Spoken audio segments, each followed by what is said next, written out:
said Russia had attacked with a ballistic missile and 268 drones overnight into Sunday, although it added most had been intercepted or shut down. Well, joining us now is Lee Turner, who's a former British ambassador to Ukraine. Thanks very much indeed for being with us. Just on that issue, first of all, of Ukraine hitting Russian oil assets and infrastructure, what do you think the effect will be on the conflict of that?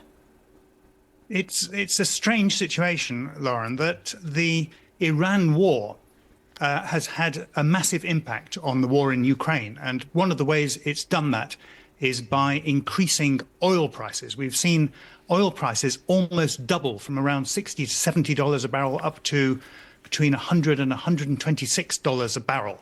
And Russia is a big oil exporter. So this means billions of extra dollars are flowing into Moscow's bank accounts to fuel its war against Ukraine. Now, in response to that, Ukraine has been attacking Russian oil infrastructure with extraordinary success to stop Moscow cashing in. They've been attacking up in the north in the Baltic Sea. They've been attacking in the south, places like Novorossiysk that you just mentioned.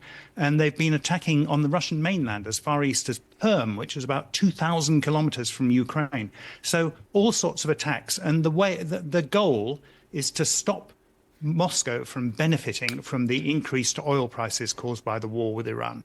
In the past, though, Ukraine has criticised Russia for hitting what it's described as kind of civilian infrastructure. Do you think they've decided that as Russia is doing it, they have to do it as well? Well, Russia certainly has been bombarding civilian infrastructure ceaselessly for the last 4 years. And there has been this tension between the US and Ukraine about whether or not Ukraine should bombard oil facilities in Russia, because what Donald Trump fears, amongst other things, is increasing fuel prices in the US, which might erode his popularity with his voters. His promise to bring down prices, now because of the war in Iran, oil prices are going up.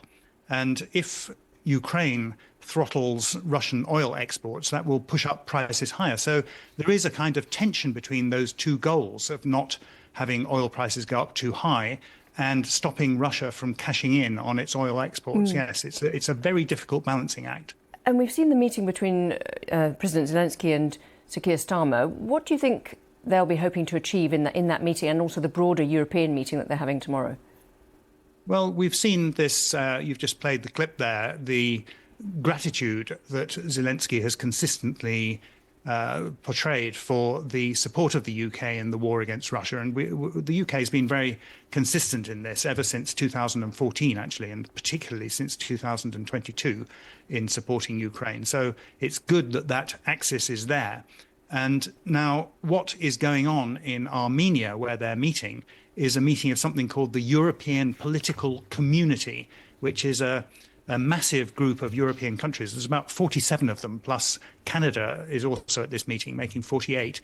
And they are basically discussing how can we support Ukraine if the US isn't doing it?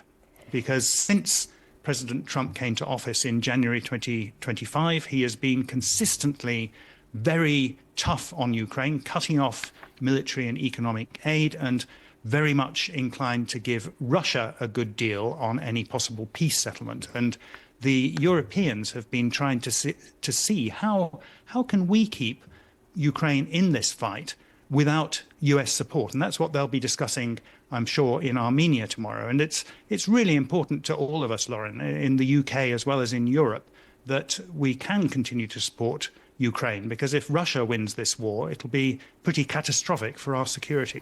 And this is all in the context, of course, of that move that was announced yesterday of the US pulling 5,000 troops out of Germany. Yes, I mean, that'll be music to Vladimir Putin's ears.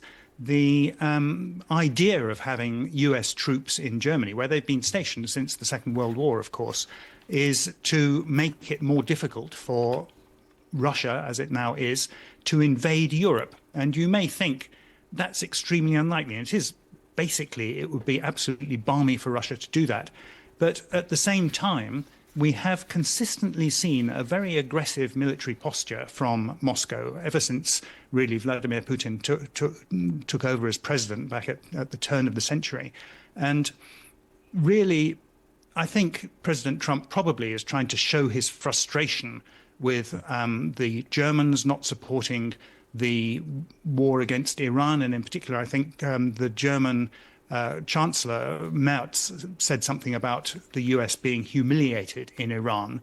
And that's got Trump's back up, and he's trying to do something mean to Germany by withdrawing these troops. But of course, he's shooting himself in the foot by doing it, because it's making the political and security situation in Europe more dangerous, and that in turn, of course, endangers US security. Those troops aren't there out of charity. They're there because they are keeping the US as well as Europe safe. Lee Turner, thank you very much indeed.